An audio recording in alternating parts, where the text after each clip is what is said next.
السلام علیکم ورحمۃ اللہ۔ کل سے ایک کلپ گردش کر رہا ہے اور یہ تحریر بھی کچھ ساتھیوں نے بھیجی ہے۔ ہمارے جماعت اہل حدیث کے نامور عالم دین عبداللہ ناصر رحمانی حافظہ اللہ، ان کی طرف سے یہ کلپ آیا ہے جس سے کرونا کے حوالے سے یہ خوشخبری سنائی گئی ہے کہ یہ 12 مئی کے بعد اس کی شدت کم ہو جائے گی، بالکل ختم ہو جائے گا یا بتدریج ختم ہونا شروع ہو جائے گا۔ اس کے بارے میں انہوں نے جن دلائل کا سہارا لیا ہے وہ علمی طور پہ انتہائی غیر ذمہ داری کا مظاہرہ کیا گیا۔ فتح الباری دیکھی گئی ہے یا کوئی اور کتاب ہوگی، باقی باقاعدہ جو احادیث پیش کی گئی ہیں ان کو تحقیق کرنا تو دور کی بات ہے، دیکھنا بھی گوارا نہیں کی گئی۔ تو اس کا نقصان یہ ہوتا ہے کہ چونکہ اتنی بڑی علمی ہستی جب اس طرح کی بات کرتی ہے تو لوگ اس کو منوان قبول کر لیتے ہیں، بلکہ آگے اس کو بڑے شد و مد سے فروغ بھی دیتے ہیں۔ تو بحیثیت اہل حدیث ہماری پہلی ذمہ داری یہ بنتی ہے کہ کتاب و سنت کی دلیل اور حدیث وہ معتبر وہ پیش کی جائے جو رسول اللہ صلی اللہ علیہ وسلم سے ثابت ہو۔ رسول اللہ صلی اللہ علیہ وسلم سے غیر ثابت حدیث کو بیان کرنا محدثین کے نزدیک بالاتفاق حرام ہے، اور بغیر تحقیق کے بھی آگے بیان کر دینا اس کی بھی بڑی وعید ہے۔ تو اس لیے ایسی روایات کا سہارا لیا گیا ہے جو ثابت ہی نہیں، اور جو ثابت روایت تھی اس کا غلط استدلال کیا گیا ہے، جو آگے جا کے ہم اس کی پوری تفصیل سے اس کی وضاحت کریں گے۔ پہلے ہم ان روایات کو بیان کریں گے جن سے یہ ثابت کیا گیا ہے کہ وبائی امراض یہ ثریا ستارے کے طلوع ہونے کے ساتھ ہی ناپید ہو جاتے ہیں، ختم ہو جاتے ہیں، ان کی طبعی عمر اتنی ہوتی ہے۔ تو اس کے بارے میں ہر قسم کی بیماری مراد لی گئی ہے، انسانوں کو لگنے والی بیماریاں، جانوروں کو، حتیٰ کہ پھلوں اور فصلوں کو جو بیماریاں آتی ہیں وہ سب بھی اسی میں شامل ہیں۔ لیکن چونکہ یہ روایت ضعیف ہے اس لیے استدلال دوسریوں کو۔ پہلی روایت کتاب الاثار ابو یوسف کی ہے، 917 نمبر صفحہ، طبرانی صغیر 104 نمبر حدیث، فوائد تمام 771 نمبر روایت ہے۔ الطب النبوی ابو نعیم اصبہانی کی 140 نمبر حدیث ہے۔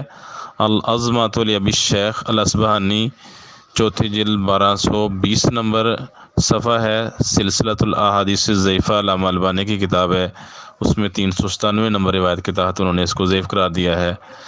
روایت یہ ہے، ابو ہریرہ رضی اللہ تعالیٰ عنہ بیان کرتے ہیں کہ رسول اللہ صلی اللہ علیہ وسلم نے فرمایا، اذا طلع النجم رفعت الآحۃ عن اہل کل بلد، جب ستارہ طلوع ہوتا ہے تو ہر علاقے کے لوگوں سے آفت ہٹا لی جاتی ہے، دور کر دی جاتی ہے۔ تو یہ روایت ضعیف ہے۔ علامہ البانی رحمہ اللہ نے سلسلہ احادیث ضعیفہ 397 نمبر حدیث کے تحت اس کو ضعیف قرار دیا۔ بیان کرتے ہیں، وَهَذَا إِسْنَادٌ رِجَالُهُ ثِقَاتٌ، یہ سند حدیث اس کے راوی سارے ثقہ ہیں، إِلَّا أَنَّ أَبَا حنیفة رحمہ اللہ علی جلالتہ فی الفقہ قد ضعفہ من جہت حفظہ البخاری ومسلم والنسائی وابن عدی وغیرہم من ائمۃ الحدیث۔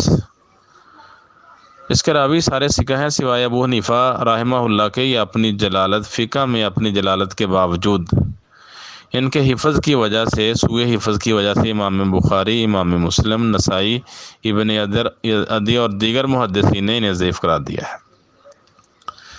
تو اس علت کی وجہ سے یہ روایت ضعیف ہے اور علامہ البانی رحمہ اللہ نے اس کو ضعیف قرار دیا۔ اور کشف الخفا جو ضعیف اور موضوع روایات کی کتابیں ہنداوی کی اور دیگر، اس میں اس کو درج کیا ہے، مطلب یہ روایت ضعیف ہے۔ دوسری روایت ہے شرح مشکل الاثار، امام طحاوی کی کتاب ہے، اس میں 2282 نمبر حدیث ہے۔ ابو ہریرہ رضی اللہ تعالیٰ عنہ بیان کرتے ہیں کہ نبی صلی اللہ علیہ وسلم نے فرمایا، اذا طلع النجم رفعت الآحۃ عن اہل کل بلد، جب ستارہ طلوع ہوتا ہے تو ہر علاقے کے لوگوں سے آفت دور کر دی جاتی ہے، یہ روایت بھی ضعیف ہے، اس میں دو علتیں ہیں۔ ایک ہے محمد بن حسن شیبانی، یہ تو محدثین کے نزدیک ضعیف ہیں، اور دوسری ابو حنیفہ ہے سند میں، وہ بھی ضعیف ہیں جیسے پیچھے بیان کر دیا گیا ہے۔ تو یہ روایت دو علتوں کی وجہ سے ضعیف ہے۔ تیسری روایت ہے، تیسری سند مسند احمد میں 8495 نمبر روایت، مسند بزار میں 9296، طبرانی اوسط میں 1305، مسند ابی حنیفہ روایت و ابی نعیم صفحہ نمبر 138، شرح مشکل الآثار 2286 نمبر حدیث ہے، اور سلسلۃ الاحادیث ضعیفہ پہلی جلد 573 نمبر صفحہ میں علامہ البانی رحمہ اللہ نے اس کو ضعیف قرار دیا ہے۔ اس میں ہے اذا طلع النجم ذا صباح رفعت الآحۃ، جس صبح ستارہ طلوع ہوگا آفت ٹال دی جائے گی، ختم کر دی جائے گی۔ یہ روایت بھی ضعیف ہے، اس میں اسل بن سفیان تمیمی ضعیف راوی ہے۔ حافظ ابن حجر نے تقریب التہذیب میں اور علامہ البانی رحمہ اللہ نے سلسلہ ضعیفہ میں اس راوی کے ضعف کی وجہ سے اس حدیث کو ضعیف قرار دیا ہے۔ تو جو عمومی وبا کے بارے میں روایات پیش کی گئی تھیں کہ ستارہ طلوع ہونے کے ساتھ ہی آفات ٹل جاتی ہیں، مصائب رک جاتے ہیں، اور اس طرح کے جو وبائی امراض پھیلے ہوتے ہیں ان کا خاتمہ ہو جاتا ہے، اس بارے میں جو روایات پیش کی گئی تھیں یا پیش کی جاتی ہیں وہ ساری ہی ضعیف ہیں۔ اب آتے ہیں اگلی روایت کی طرف، جس سے ستارے کی نشاندہی ہوتی ہے کہ ستارہ کون سا ہے اور آفات سے آفات کیا مراد ہیں۔ وہ روایت ہے مسند احمد میں 5012 نمبر اور 5105 نمبر روایت ہے۔ عبداللہ بن عمر رضی اللہ تعالیٰ عنہ بیان کرتے ہیں کہ نہا رسول اللہ صلی اللہ علیہ وسلم عن بیع الثمار حتی تذهب الآحۃ، قلت ابا عبد الرحمن وما تذهب الآحۃ، قال طلوع الثریہ۔ عبداللہ بن عمر رضی اللہ تعالیٰ عنہ بیان کیا کہ رسول اللہ صلی اللہ علیہ وسلم نے پھلوں کی بیع سے منع کیا جب تک آفت ختم نہ ہو جائے۔ تو راوی کہتے ہیں میں نے پوچھا ابو عبد الرحمن، یہ عبداللہ بن عمر کی کنیت ہے، یہ آحت کے جانے سے کیا مراد ہے، اس کے خاتمے سے کیا مراد ہے؟ تو انہوں نے بیان کیا طلوع الثریہ، ثریہ ستارے کا طلوع ہونا۔ تو یہ عبداللہ بن عمر رضی اللہ تعالیٰ عنہ کی اپنی تعبیر اور تفسیر ہے۔ تو انہوں نے ایک موسم کے پھلوں کی بات کی ہے، باقی موسم کے پھلوں کی بات ہی نہیں کی۔ تو یہاں دو مسئلے ثابت ہوئے۔ ایک تو یہ مسئلہ ثابت ہوا کہ یہ روایات انسانوں میں پھیلے ہوئے وبائی امراض کے بارے میں نہیں ہے، طاعون، کرونا، ڈینگی اور اس طرح کے دیگر امراض جو ہیں ان کے بارے میں نہیں، یہ تو فصلوں کے بارے میں حدیث ہے کہ اللہ کے رسول نے فصلوں کی خرید و فروخت کے بارے میں ایک قاعدہ قانون بیان کیا ہے کہ جب تک فصلیں ان کے پھل پک نہیں جاتے پھلوں کے، اور دیگر جو فصلیں ہیں ان کے سٹے اور بالیاں جو ہیں پختہ نہیں ہو جاتے، اس وقت تک اس کی خرید و فروخت حرام ہے، ناجائز ہے۔ اس سے بیچنے والے کو اور خریدنے والے کو نقصان ہو سکتا ہے۔ اور جتنے بھی کاشتکار ہیں اور عام لوگ بھی جو زندگی گزارتے ہیں ان کو پتہ ہی ہے کہ جو بھی فصل، جب بھی کوئی نئی فصل آتی ہے، تیار ہونے لگتی ہے، اس سے پہلے آندھیاں آتی ہیں، طوفان آتے ہیں، کبھی اولے پڑتے ہیں اور کبھی شدید بارشیں ہوتی ہیں جس سے فصلوں کا شدید نقصان ہو جاتا ہے۔ لیکن جب فصلیں جو ہیں اور پھل پک کے تیار ہو جاتے ہیں اس کے بعد یہ آندھیوں طوفانوں کے سلسلے کم ہو جاتے ہیں۔ تو یہاں یہ قاعدہ قانون بیان کیا گیا ہے، فصلیں اور پھل خریدنے ہوں تو اس میں آپ اس انتہا کو دیکھ لیں کہ جب ان کے پھل پک چکے ہیں، آفات کے موسم سے گزر چکے ہیں، تب بیان کرنا چاہیے۔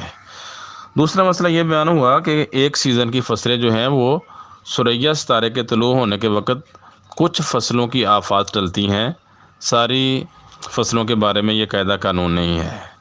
تو اس کی تفصیل دیگر احادیث میں ہے۔ عبداللہ بن عمر سے ہی صحیح مسلم میں روایت ہے، بیان کرتے ہیں کہ رسول اللہ صلی اللہ علیہ وسلم فرمایا لا تبتع الثمر حتی یبدو صلاحہ، تم پھل اس وقت تک نہ بیچو جب تک ان کا صلاح پکنا ظاہر نہ ہو جائے، اور ان سے وتذهب عنہ الآفۃ، اور ان سے آفت ٹال نہ جائے۔ تو انہوں نے خود ہی تفصیل بیان کی، یبدو و صلاحہ کا مطلب ہے، کہتے ہیں حمرتہ و صفرتہ، پھلوں اور اجناس کا سرخ ہونا اور زرد ہونا۔ تو پھلوں کا اور دیگر جو فصلیں ہوتی ہیں ان کی یہ علامت ہوتی ہے پکنے کی۔ تو مثلا آفت کا ٹلنا بھی یہ مراد ہے، خاص سریا ستارہ ہی نہیں، وہ ایک موسم کی فصلوں کے ساتھ ہے۔ یہاں انہوں نے عمومی حدیث بیان کی ہے اور ہر سیزن کی فصل کے بارے میں یہ قاعدہ قانون بیان کر دیا اللہ کے رسول نے، اور خود حضرت عبداللہ بن عمر نے وضاحت کر دی کہ پکنے سے، پھلوں کے پکنے سے مراد کیا ہے اور آفت کے ٹل جانے سے مراد کیا ہے۔ یہ صحیح مسلم کی 1534 نمبر روایت تھی۔ اگلی روایت عبداللہ بن عمر سے ہی ہے، اسی کی تفصیل کے بارے میں صحیح بخاری میں 1486، صحیح مسلم میں 1534 نمبر روایت ہے۔ سیدنا عبداللہ بن عمر رضی اللہ تعالیٰ عنہ بیان کرتے ہیں، نہن نبی صلی اللہ علیہ وسلم عن بیع الثمرۃ حتی یبدو صلاحہ، نبی صلی اللہ علیہ وسلم نے پھل کی بیع سے منع کیا جب تک اس کا پکنا ظاہر نہ ہو جائے۔ وکان اذا سئل عن صلاحها قال، جب عبداللہ بن عمر سے پھلوں کے پکنے کے متعلق پوچھا جاتا تھا اس سے مراد کیا ہے، کہتے ہیں حتی تذهب آحتہ، جب تک اس کی آفت دور نہ ہو جائے۔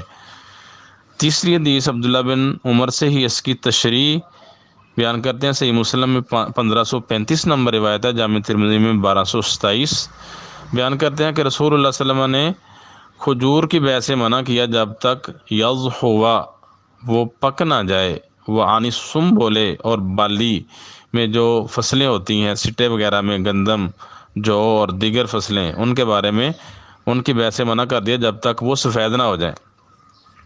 وہ یامن الآحتہ، اور جب تک وہ آفت آحت سے پرامن نہ ہو جائیں، ان کے خطرے سے گزر نہ جائیں۔ نحل بائع والمشتری، بائع اور مشتری دونوں کو اس سے منع کر دیا۔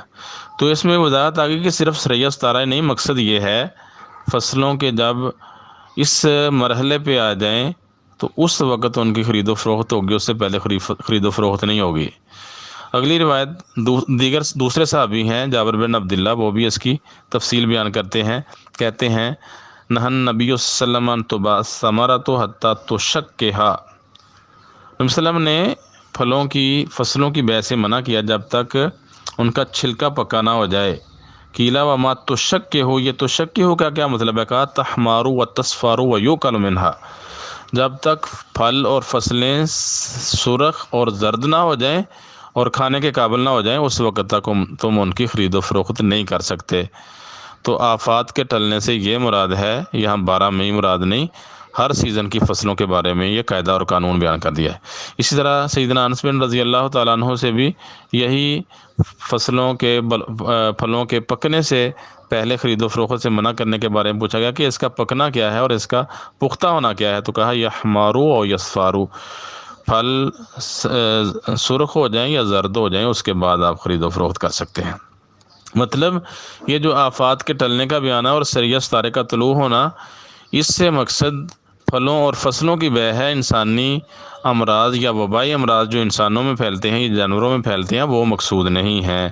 اس کی تفصیل میں حافظ ابن حجر رحمہ اللہ بیان کرتے ہیں کہ نجم سے مراد یہاں سریا ستارہ ہے، اور یہ گرمیوں کے مہینے میں، گرمیوں کے سیزن میں شروع کہہ لو کہ اس وقت آغاز میں ہی طلوع ہوتا ہے، اور یہ سخت گرمی کے وقت حجاز کے علاقوں میں طلوع ہوتا ہے، اور یہ پھلوں کے پکنے کی ابتدا ہوتی ہے۔ تو کہتے ہیں فالمعتبر فی الحقیقت النضج وطلوع النجم علامۃ لہ، یہاں معتبر اس کی تفسیر یہ ہے کہ اس سے مراد پھلوں کا پکنا ہے، اور پھلوں کے پکنے کی ایک علامت ہے ستارے کا طلوع ہونا۔ تو کہتے ہیں دیگر احادیث بھی اسی کی وضاحت کرتی ہیں۔ اس طرح امام بغوی رحمہ اللہ بیان کرتے ہیں کہ ستارہ طلوع ہونے سے مراد یہاں سریا ستارہ ہے، اور یہ ایار مہینہ ہے ایک ہندی، اس میں طلوع ہوتا ہے۔ تو اس سے پھر آگے انہوں نے مسئلہ یہ بیان کیا کہ اس سے پھل ہی مراد ہیں، اور کہتے ہیں کہ اگر کوئی یہ بینگن وغیرہ، خربوزے، تربوز، ککڑیاں بعد بدو صلاح فیہا، ان کے پختہ ہونے کے بعد، پکنے کے بعد خریدتا ہے تو پھر اس کی خرید و فروخت ٹھیک ہوگی۔ تو اس کی اجازت ہے، اس سے پہلے خرید و فروخت کی اجازت ہی نہیں۔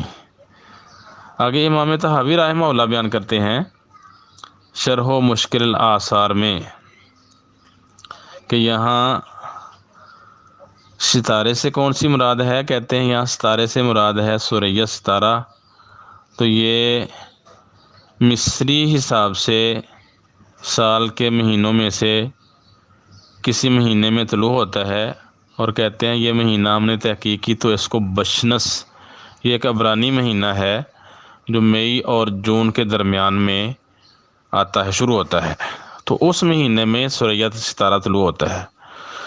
اور کہتے ہیں کہ اس کی ہم نے مزید تحقیق کی تو یہ ایار مہینہ جو ہندی مہینہ ہے اس میں، اور بشنس یہ عبرانی مہینہ ہے، تو یہ فجر کے وقت طلوع ہوتا ہے۔ تو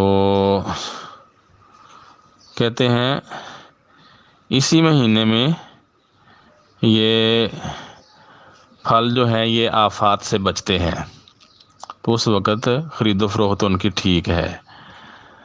تو یہ پھر آگے صفحہ نمبر 6 جلد صفحہ نمبر 56 میں کہتے ہیں کہ اس ستارے سے مراد ثریا ستارہ ہے۔ وَأَقَلْنَ بِهِ أَيْضًا أَنَّ الْمَقْصُودَ بِرَفْعِ الْآحَةِ عَنْهُ هُوَ ثِمَارُ النَّخْلِ، کہ یہاں جو عبداللہ بن عمر کی روایت میں آیا ہے کہ ثریا ستارہ ختم ہو جائے تو آفات ٹل جاتی ہیں، یہاں اس آفات سے ٹلنے سے مراد، اس سے مقصود ہے کھجور کے پھل مراد ہیں، باقی پھل بھی مراد نہیں۔ تو انہوں نے عبداللہ بن عمر رضی اللہ تعالیٰ عنہ نے ایک موسم کے پھلوں کی بات کی تھی، رسول اللہ صلی اللہ علیہ وسلم سے یہ قاعدہ قانون کہ کچے پھلوں کی، کچی فصلوں کی خرید و فروخت نہ کی جائے، یہ عمومی احادیث ہیں اور ہر فصل کے ساتھ خاص ہیں، صرف موسم گرما کی فصلیں ہی نہیں بلکہ موسم سرما کی فصلیں یا کسی اور سیزن کی فصلیں اور پھل تمام پر ہی محیط ہے۔ اس سے انسانی وبائی امراض کا مسئلہ کشید کرنا اور یہ خوشخبری دینا کہ 12 مئی کے بعد یہ آفات ٹل جائیں گی یا ان میں تخفیف کمی واقع ہونا شروع ہو جائے گی، یہ بالکل ہی احادیث سے غلط استدلال ہے اور ضعیف احادیث کا سہارا لیا گیا ہے، جو کسی بھی عالم دین کو یا کسی مسلمان کو زیبا ہی نہیں دیتا۔ اب یہاں ایک تجربہ انہوں نے بیان کیا ہے کہ حافظ ابن حجر رحمہ اللہ نے جو ان کی کتاب ہے بذل المعون طاعون کے بارے میں، تو اس میں انہوں نے کہا ہے کہ تجربہ ہمارا یہی رہا کہ طاعون سردیوں کے آخر میں آتا ہے اور گرمیوں کے آخر میں شروع ہو جاتا ہے، تو یہ حافظ ابن حجر رحمہ اللہ کا تجربہ ہے۔ تجربات سے تو کچھ بھی ثابت نہیں ہوتا۔ ہم نے پچھلے سیزن میں ہی دیکھا ڈینگی کا مرض جو ہے یہ سردیوں کے آغاز میں شروع ہوتا اور جب سخت سردی پڑتی تو ختم ہو جاتا تھا، اسی طرح گرمیوں کے آغاز میں شروع ہوتا تو جب گرمیاں سخت ہوتی تھی تو یہ ٹل جاتا تھا۔ ہیضہ کا مرض جو ہے پھوٹتا ہی گرمیوں میں ہے، تو اس میں جب گرمی زور پہ ہوتی ہے تب یہ مرض پھوٹتا تھا، سردیوں کے ساتھ اس کا تعلق ہی کوئی نہیں تھا۔ تو وبائی امراض کا اللہ تعالیٰ کا کوئی قاعدہ، اپنا قاعدہ اور قانون ہے، کب شروع ہوتے ہیں کب ختم نہیں ہوتے۔ ابھی کچھ دنوں تک یہی سائنسدان اور ڈاکٹرز کہہ رہے تھے کہ کرونا جو ہے یہ 30 سینٹی گریڈ کے اوپر جا کے جو ہے اس سے اس کا زور ٹوٹ جاتا ہے، اموات کم ہو جاتی ہیں۔ اب پاکستان میں اکثر جو ہے علاقوں میں یہ ٹمپریچر جو ہے یہ 30 سے اوپر چلا گیا تھا، بلکہ سندھ میں تو اس سے زیادہ ہی ہے، لیکن سندھ میں ہی اموات زیادہ ہو رہی ہیں، اور پنجاب بھی گرم علاقہ ہے اور اس میں بھی 30 سینٹی گریڈ کے اوپر چلا گیا تھا ٹمپریچر۔ اس کے باوجود آئے روز مریض بھی بڑھ رہے ہیں، اموات بھی زیادہ ہو رہی ہیں۔ تو یہ مفروضے ہوتے ہیں، مفروضوں سے کچھ ثابت نہیں ہوتا۔